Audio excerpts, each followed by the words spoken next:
Welcome home, Miss Jam and Kelly! Nice! Hello, bahay! Yay! Finally! Okay. First, ang bubungad sa atin is yung malawak nating space, which is pwede nilagyan ng dining area and living area. Or pag magpapa-extend, pwede nyo extend into a kitchen. Meron po tayong house breaker dito sa likod ng ating door. Meron din po silang nakalabel. So parang alam natin kung para saan po sila. Steel door po yung ating main door and back door. Maganda siya, ma'am. Unlike kapag wood, dali siyang mag-mold o masisira. So ito naman po siya, steel po siya, ma'am. Ito try na, no? Yan ma'am, pwede ma'am, para lalaka pong gano'n. Then, 3 duplicates naman po siya. Next tayo. Then, the window. So, lahat naman po ng windows natin is sliding for the living area.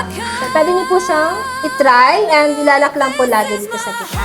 Then, kung mapapansin niyo ma'am, may additional space dito ma'am. Oo nga. Ma'am, sa inyo din yan kasi unlike na sa ibang unit namin, hanggang dito lang yung property. So, pag magpapalagay ng gate si homeowner, sikip yung kanilang sasakyan. So, dito ma'am, medyo May maluwag. So, hindi kayo Mas malaki sa problema sa malaki outside. kasi ang lote nyo compare sa iba. Ang saya. Akala ko hanggang dun lang. Spooky. Kinikilig ako. Sorry. Continue tayo sa loob, ma'am. Ito. Nga pala, ma'am. Yan, ating lanay. So, for the aesthetic. Then, ating back door. Dito tayo sa labas. CR natin, ma'am, meron na tayong water line. Palagyan mo na lang dito, ma'am, ng half glass.